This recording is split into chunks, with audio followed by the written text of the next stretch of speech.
In Washington State, we got recognition for the second year in a row that the state of Washington is the best state in the United States.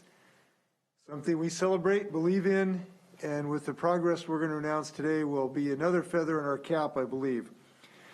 Today we have a boatload of good news. We will make progress today in increasing economic activity in our state. We'll make progress moving forward with more access to sporting events and other events in our state, and we'll make progress today by moving forward by increasing the number of people who are eligible to get this life-saving vaccine against the COVID virus. First, on the economic front, because of the work we have done in reducing the infection rate in our state and reducing the hospitalization rate, we are now eligible to move forward on phase 3 of our economic recovery plan. I'm pleased to announce this. On March 22nd, every county in the state of Washington will be eligible to move forward to phase 3 in our reopening plan. And here's what this means. For essentially all indoor activities that are allowed, they will now be allowed up to 50% of capacity, up from 25%. Doubling our capacity. We're real happy about this. This means our restaurants, gyms, fitness centers, movie theaters, some of the hardest hit businesses in the Washington state will be able to return to 50% capacity. This is also going to include large outdoor and indoor facilities that can hold up to 400 people. This was provided it would not exceed 50% of capacity. This includes high school graduation ceremonies as well as concerts. Other minor industry-led changes are also coming to some categories. For example, alcohol service now will be cut off at midnight instead of 11 p.m.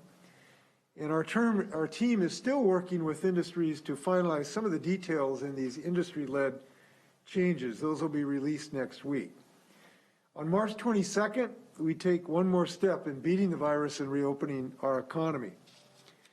Now, because of the progress we've made in reducing the incidence of this disease, as well as our tremendous efforts to get people vaccinated, our reopening plan is now based on a on a county rather than regional basis. So the State Department of Health will evaluate progress every 3 weeks, and the first review will be April 12th. All counties' success under this plan will be monitored by 2 health metrics: the new COVID cases they experience per 1,000 and new COVID hospitalizations. Similarly, smaller counties will have a somewhat different criteria. For counties with more than 50,000 residents, that's 22 counties total, the rates you see on this graph will determine whether a county stays or moves in phases. This plan has an additional fail-safe. If at any point statewide ICU capacity reaches 90%, the county would have to move backwards into the previous phase. Now, we're excited to take this step forward. We're going to keep evaluating our progress. We think there's reason to be optimistic, and we think this gives us a way to keep moving forward. Second, on the issue of sports. So additionally, we're making changes to our sports guidance to allow more people to enjoy great athletic performances. It's been a year now since we've had a reduction in our chance to be spectators at sporting events. We're now at a point where we can safely move forward.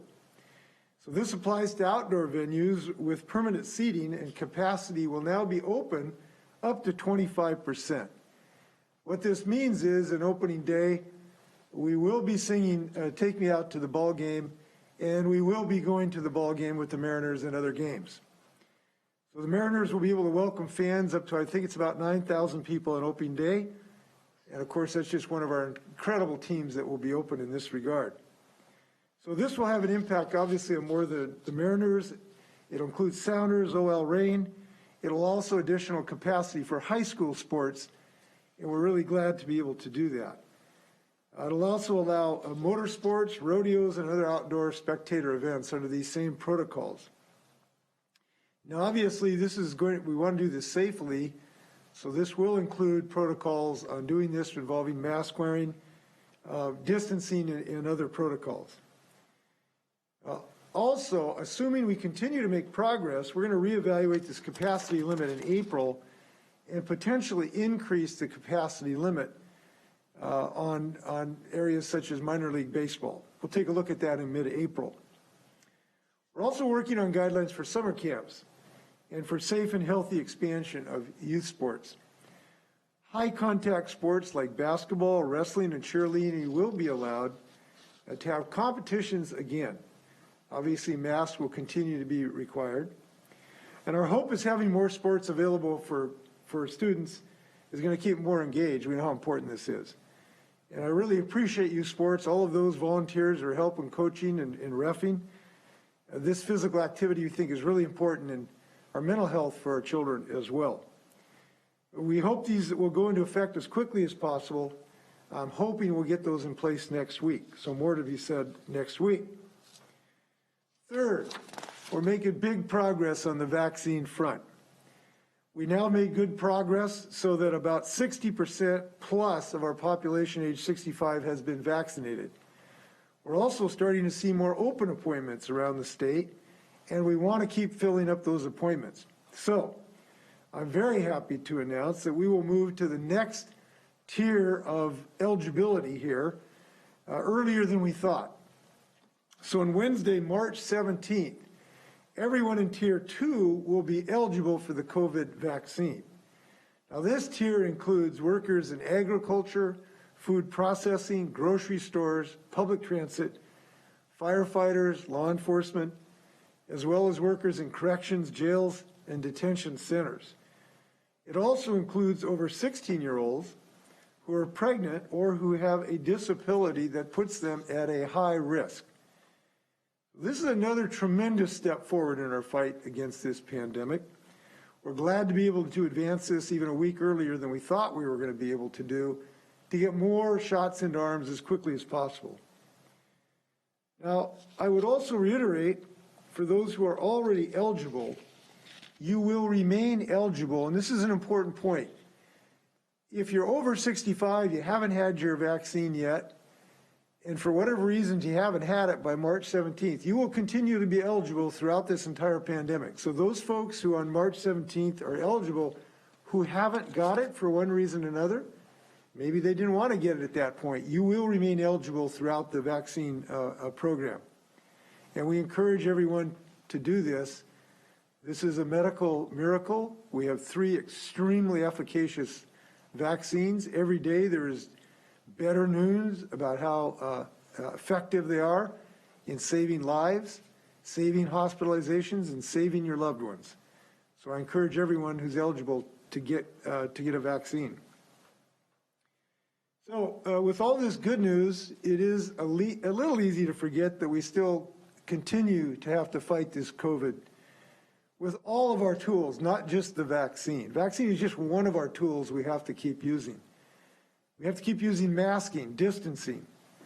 We have to continue to be safe in our hygiene. Because the reason we're able to make this progress today is because we have been safe, we have been diligent, we have been intentional, we have cared about our loved ones and ourselves. But we got to understand, we are still in a fight. We have these variants out there, and this thing could spring back on us again. And the way I look at it is we're hitting COVID with the left, with the vaccine. We got to hit it with the right and continuing to pound it with masks and everything else we know works. And we got to keep pounding it until it's down on the canvas and can't get back up. If we do this, we ought to have tremendous confidence in having a good summer with a lot of joy in our state. And I'm glad we started this progress today. The American Rescue Plan now, I can't tell you how delighted I am that the President is going to sign this, or has this morning. We're going to receive substantial financial resources, and families will as well.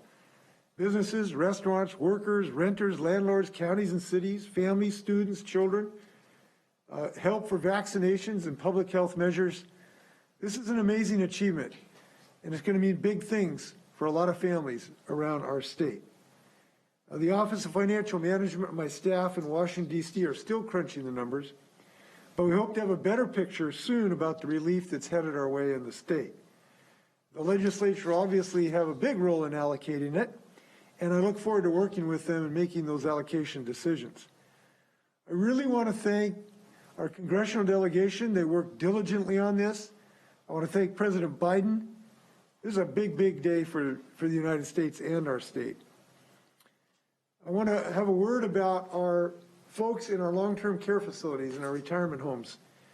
The administration, the federal administration this week issued new guidance addressing visitation policies on how to increase the ability for us to visit our loved ones while still being safe. And we are now reviewing that guidance, and we're developing a plan. And I think in the fairly near future, we will be able to open up new ability for us to enjoy our loved ones in these facilities. The vaccinations are helping us do that.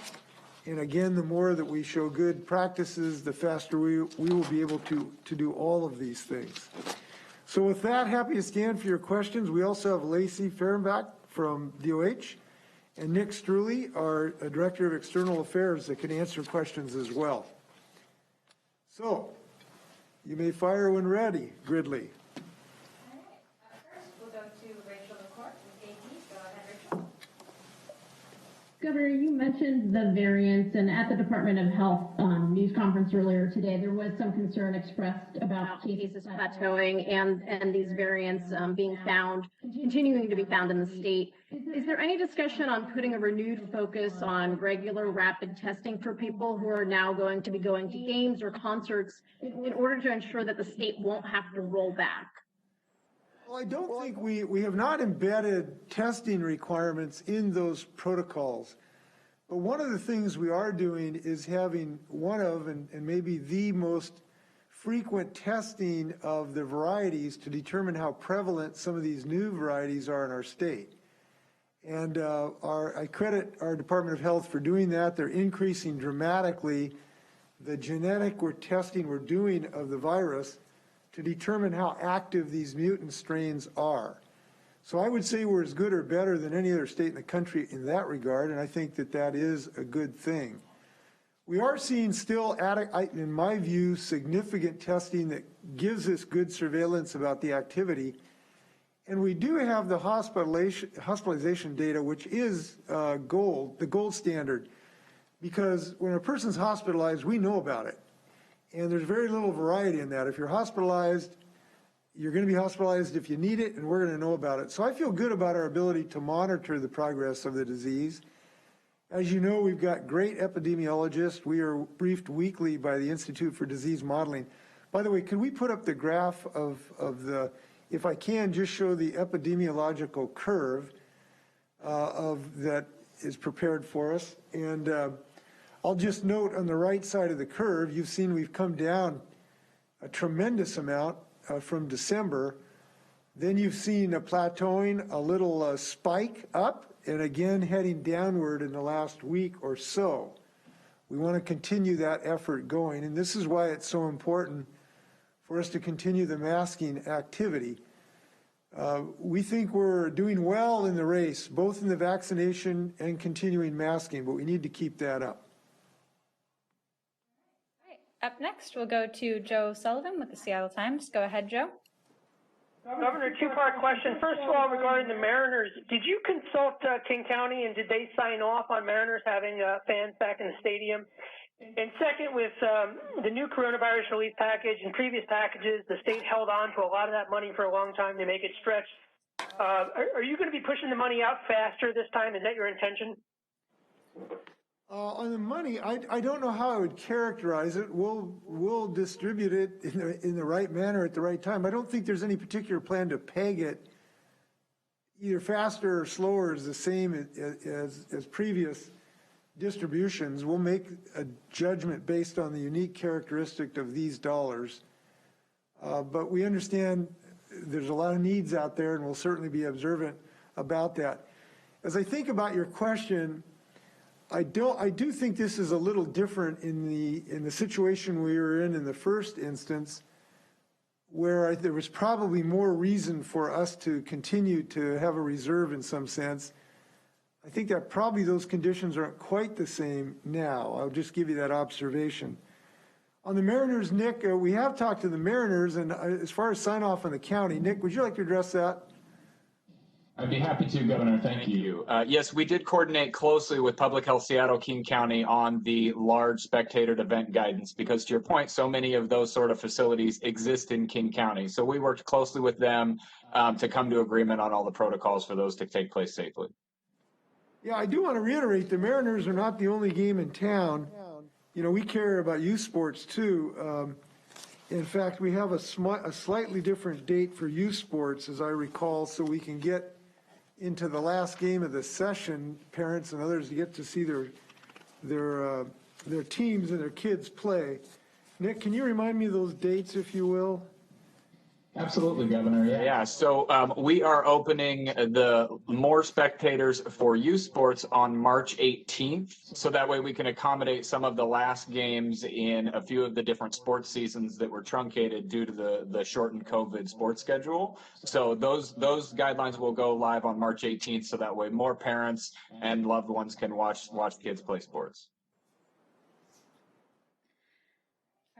Up next, we'll go to Hannah Scott with Cairo Radio. Go ahead, Hannah. Hi, Governor. I'm wondering if either you or someone from Department of Health can address what's different. I know the epidemiologic curve is looking much better than it was recently, but it's still much higher than we were back in the beginning. Can anyone explain what's different now than from a year ago? Well, I'll say something, and then I'll ask Lacey if she wants to add something. Look, the vaccine is the night and day situation. We now have a weapon at our disposal. 3 of these vaccines, they're 95% efficacious, preventing hospitalization and death. There is emerging evidence that they can prevent transmission as well. This is a game changer beyond all imagination. And again, I want to reiterate, it's a medical miracle that exists today. Now, even preceding that, we've experienced some reduction in activity pretty much nationwide, and we've had really great success in our state as well. But we think the vaccines certainly are not going to hurt continuing on that dynamic. Lacey, would you want to add anything? I think the governor's point on the vaccine is a very strong one. We have 18% of our population in Washington has received at least 1 dose, and around 10 have been fully vaccinated. That does provide us some level of protection. However, the majority of us are still susceptible to COVID-19. So I want to really reiterate the governor's point of all of us continuing our efforts to wear masks, watch our distance. And the other piece related to testing, if you think you might have been exposed to COVID-19 or you are feeling ill, please get tested. Take the test and do what you need to do to protect yourself and your community from spread of this disease. This is how we're going to get out of the pandemic together. Yeah, one other comment about the masking. Look, if we just got some federal guidance that if you have 2 couples, both are double vaccinated, you have a length of time where the vaccines are going to work, and you're in the privacy of your own home. That might be one measure, but when you're in public around people, particularly in indoor settings, we really, really need folks to wear masks. And the reason is there's still, some question about the transmittal capability of us even after we've been vaccinated. But more importantly, it sets a cultural norm, a cultural expectation, and a reminder to everyone else who may not be vaccinated. So this is one that's really a team effort, and we hope everybody will remain part of the team. One of the main reasons I think the science is showing is why we've been successful in saving lives in Washington is because we all created that cultural expectation. Not just the governor, but everybody wearing a mask were part of that team effort. And I really ask for people to continue to be part of that team in the next several months. Up next, we'll go to Laurel Demkovich with the Spokesman Review. Go ahead, Laurel. Hi, Governor. Back to the question on the variant. If we do start to see an uptick in cases because of some of these variants, specifically the Brazil variant mentioned this morning, do you expect that this move to phase 3 might get pushed back again? And if so, what are some of the metrics I guess, that you're looking at that might cause that to happen? Well, we have built into this phase, and I alluded to this, if a county starts to fail to meet some of the metrics we've set out, it could have to go back to the previous phase, and that will be based on a county-by-county assessment. But I am very hopeful that will not happen to any county. I think if we continue to wear masks and our vaccinations continue, and we act safely, there's a reason to believe that won't happen. I can't guarantee it, obviously, but I'm just thrilled that we're all moving forward today as a state. We want to keep that forward progress going. Nick, did you have something you wanted to add? I think the governor captured really well. The way this will work mechanically is that by tracking these hospitalizations, it'll give us good insight into whether or not a certain variant that perhaps causes more hospitalizations is more prevalent and starts to cause more problems. So the system is designed to be responsive to that sort of a scenario. And then just really briefly on the last question, comparing case rates from March 2020 to March 2021, it's really important to consider the volume of testing that we're doing in comparison between those two dates. We're doing, 8 to 10 times more testing now than we were in March 2020. So it's not a direct apples to apples comparison, but we as a state have made such tremendous progress recently with our case rates and hospitalizations. Things are really going in the right direction. Lacey, I don't know if you have anything to add. Oh, Lacey, we can't hear you.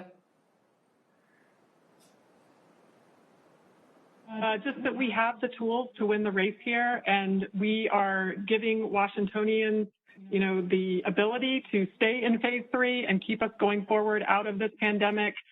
It is us all wearing our masks, watching our distance, getting vaccinated when it is our turn, getting tested if we think we're sick, staying home, and keeping that rate going down. Whether it's variant or wild-type COVID, all of these things protect us.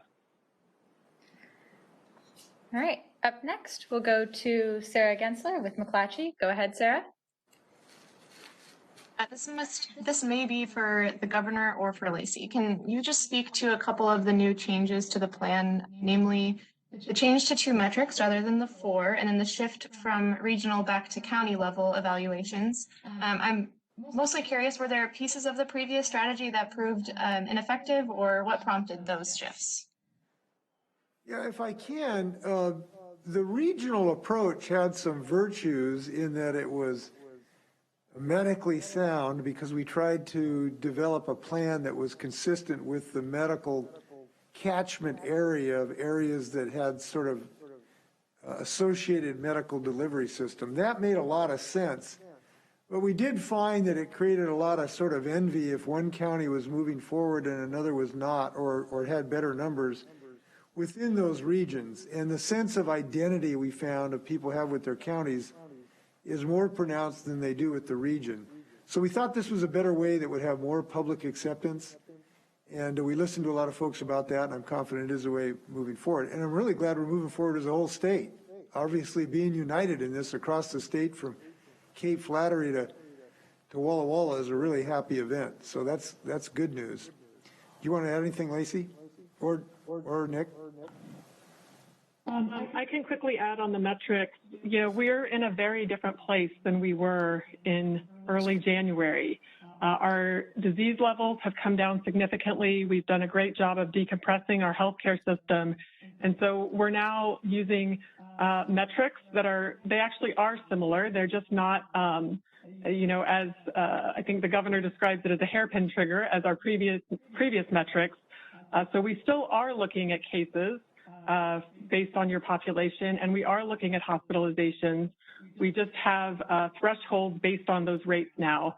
And it's not quite as tight of a turn between phases because we are in a better place thanks to all of the great work of people across the state of Washington and our businesses and communities. And I would just add really quickly on the why move from regions to counties. So one of the things since the governor announced the hold in phase 2, our office has met with dozens of mayors, county commissioners, and all sorts of other local elected officials to try to hear what's most important to their communities. How does the next phase of our reopening plan impact them? And what do they think is most helpful for their communities as we continue to progress? And one of the things they strongly recommended almost across the board was that moving back to a county by county approach is helpful for the morale of the community to be able to see that they're making progress, working together, continuing to do the right things. And so this was in part influenced by that feedback from those local elected officials. All right. Up next, we'll go to Jerry Cornfield with the Everett Herald. Go ahead, Jerry. Two-part question. I think the first is technical. If you could elaborate a little bit on under phase 3, the attendance for minor league baseball sounded like there might be some tweaks, and the state fairs and fairgrounds like Puyallup and Evergreen up in Monroe, how it will be handled. And then secondly, Governor, did you have concerns about the upcoming St. Patrick's Day celebrations, and did that concern cause you to choose March 22nd for the start date as opposed to this coming Monday? Well, we believe in the luck of the Irish, but March 22nd was based on our scientific assessment rather than luck or the wearing of the green. So that did not figure into it. I'm sure everybody's going to be safe and enjoyable on St. Patrick's Day. As far as the minor league games, we are at 25% capacity today. We are intending to evaluate that in mid-April because minor league teams don't have TV revenue. Frankly, it's a little more difficult for them. So we're going to find out in mid-April, could we possibly boost that up to 50? We don't know the answer to that yet, but we are going to take a look at the success of some of the larger events and see if they're having success. We hope that that'll be the case. Nick, did you have anything you wanted to add on that? Just specific to Jerry's question about the county fairs and other sort of large scale events. So important reminder that for the large spectator events, to be able to get over the 400 person capacity limit and get to that 9,000 like the governor was talking about for some of these professional sporting events, the requirements will be that they have individual permanent seating. So like a fair where people are up, walking around, constantly moving, that wouldn't meet the criteria to get up to those larger numbers. They would still be capped with the regular outdoor events of up to 400. All right. Up next, we'll go to Drew Mickelson with King 5. Go ahead, Drew. Good afternoon, Governor. Just to expand on that last question, you know that restaurant owners have been clamoring to open to 50% plus for weeks. Why make them wait another 11 days? Why not let them flip the switch tonight? Because variants are alive and well, and they keep bursting forth, and we need a little more time to make sure that we are in this continuing improving trend. If you look at the curve, we are seeing some progress in this regard, but we needed a little more time to give us a higher level of security. And I'm glad we're moving forward. This will also give the restaurateurs a chance to prepare. One of the things that they've continually talked to us about is trying to get advance notice so that they can prepare their staffing and their food resources. So we're giving them more time to prepare as well. And we're very happy to be able to move forward. Nick, did you want to add anything? I would just, to build on the governor's remarks, the reason March 22nd is helpful is that it allows additional time for more of our over 65 population and others that are currently eligible and will become eligible next week to be vaccinated. And the connection between vaccine and reopening is really critical. Those two things work together. So March 22nd allows for more time, for more shots in arms, so that way more people will be safe. By the way, huge progress. We're over 60 now. We think we're probably over 65% by maybe late next week. And we're just really happy about the progress we've made. But we're not done. Again, I want to reiterate, people in that age category continue to get vaccines even after March 22nd, if you so desire. Lacey, is that about the right assessment late next week? 65, do you think? Yes, I think that's a good estimate, Governor.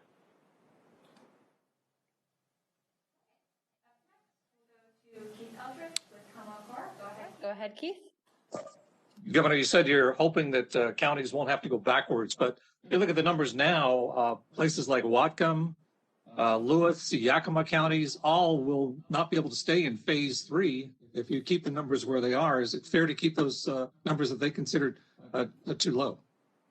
No, we think continued progress is available in those counties. There's every reason to believe we can do that for a variety of reasons. One, we're getting more vaccines coming on big time, and this is a measure of progress. I want to note that we've hit this level of senior citizen vaccination a week or 10 days faster than we thought we would.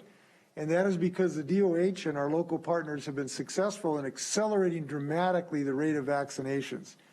So you can't overstate the power of these vaccinations to reduce hospitalizations.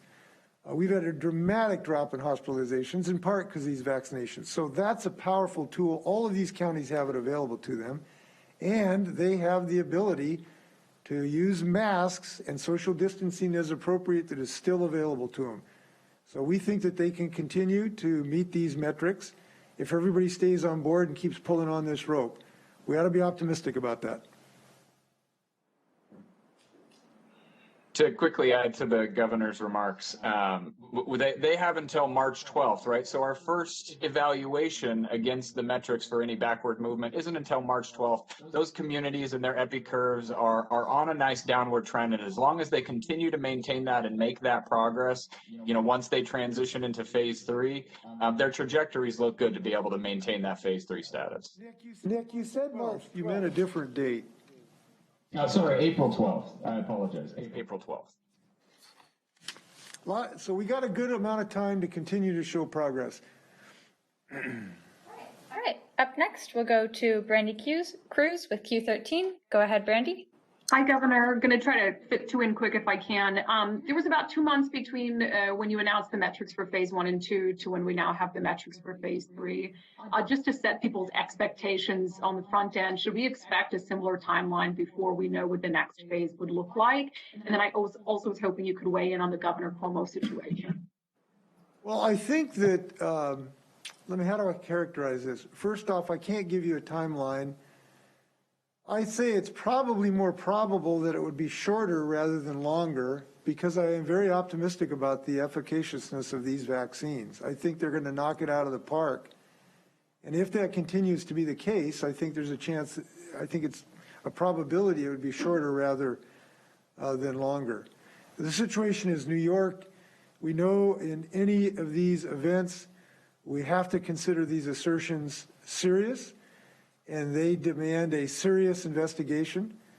And I believe that should happen in New York as it should in any place to any public figure of any party. And I hope that that'll take place in New York. All right. Up next, we'll go to Casey Decker with CREM. Go ahead, Casey. Are there any changes to the protocols for private gatherings, private social gatherings? Right now, I believe it's limited to 2 households of just a certain number of people. Will phase 3 see any changes for those kinds of gatherings? I don't believe so. Nick, can you help on that? I don't think we've changed anything in that regard. Those details are still being worked out, and that's part of what we'll figure out and get published with all those other industry-specific guidelines for next week. If I can, just a note on this too. I really hope people who are doubly vaccinated, look, if you have 2 couples over, they want to sit on the couch and have a cup of coffee, and they're both double vaccinated, and a period of time has lapsed, so we know that it's highly efficacious. That's one instance, but when you're out in public, I believe that we still need to wear masks, again, to encourage others to wear masks, and realizing that you still may have transmission to a person who's not vaccinated. There's still a risk of that. We think the vaccines help in that transmission, but there's still some uncertainty about that. So I hope when people think about this, they can think in one environment in your home is very different than your environment outside of your home in public places. I hope people think in those terms. All right. Up next, we'll go to Mayor Kawash with KXLY. Go ahead, Mayor. Hi, Governor. I noticed you guys have grouped all indoor spaces as one restriction now. Why is that? I'm not sure I understand your question. Over the past several months, we've had certain nightclubs be worried about their licensing because they couldn't open like restaurants or bars. Now, under all indoor spaces, is it all grouped as one? And why so? Well, we feel it's appropriate given what we know about the science. Now, there are still some prohibitions on certain type of industries. And do you want to outline those, Nick?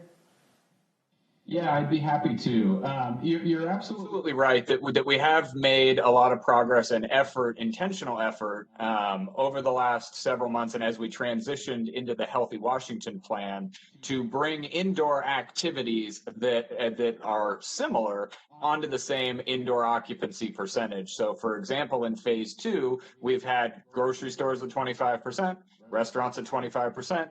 Fitness facilities at 25%, those type of indoor activities at the same occupancy percentage. That same sort of model where we have the same percentage for those indoor activities is going to follow into phase 3. So grocery stores go up to 50, restaurants go up to 50, gyms and fitness facilities can go up to 50 as well. In terms of nightclubs or other sorts of activities like bars, we are continuing to work with those sorts of operators and proprietors to help them either change over licensing requirements or in other ways change the way that they serve their patrons, so that way they can conform to the type of guidance, and maybe a nightclub actually behaves, feels, and looks exactly like a restaurant. There aren't people up dancing around. They're just people sitting at tables eating. So for all intents and purposes under the guidance, they're like a restaurant. So those are some of the things we've done to try to really help business owners be able to operate within the confines of the guidance and then continue to maintain that stable, consistent occupancy percentage across industries. All right, we've got time for one more question, so we'll go to Jack Russolo with the South Seattle Emerald. Go ahead, Jack. Hello, Governor. I'm curious as we've been getting more vaccines, the Johnson & Johnson one came in, and Lumen Field was designated to be a max vaccination site, if there will be any more max vaccination sites coming in, especially on Western Washington, or any other ways that you're working with local jurisdictions to make sure that more and more people can continually get vaccinated. Well, we obviously want to have the capability to do substantially more vaccinations because we're going to have substantially more doses. And the good news is we do have that capability to do that. Our Department of Health has looked at our existing logistical capacity, and it is substantially more than we're using right now because we still don't have enough doses. So we have today hundreds of people ready to go to start the vaccination process, service providers that we can't get doses to yet. So we have way more ability to do way more doses today that we could start at noon tomorrow if we simply had the doses. So that capacity is ready to go in hours. So that's really good news. But there still is a possibility that we could do additional max vaccination sites. I wouldn't rule that out. But we have really opened up the number of providers, including the federal pharmacy plan and the federal government vaccinating veterans in the VA hospitals. So we got a lot of places to get shots in arms right now. They're ready for the doses. And again, huge shout out to President Biden and the work he's done to increase these dosages. We're just thrilled by this. I also note that we are continuing our efforts to improve the equity of access to these vaccines. We are looking at every possible creative way we can to get folks who don't have as much access because of mobility, because of language. We want to have equitable distribution to the BIPOC communities, and that's why we're continuing our outreach efforts in 32 languages. We're spending $15 million to connect with people, and we're encouraging local communities to be as creative as humanly possible. So when I was at the mass vaccination site in Pierce County in Puyallup last week, I talked to the local folks who were having multiple sort of pop-up clinics where they would have a community group that had an underserved community, and the health department there would work with that community group to contact people in their community, frequently people with limited language or limited transportation needs, to come into these decentralized sites and actually get your vaccine. So we're encouraging that, we're enabling that. I was also encouraged at the Lumen site that there will be multiple ways to make an appointment. We know some people of age or language have difficulty with computer access. So we are trying to encourage having phone access where you can make a phone appointment where people have more access to phone usage. And they're doing it at Lumen, they're doing it at our MaxVac sites that the state has set up as well. So we're using these multiple strategies. It's very important for us to be alert to inequity in this process. Remarks?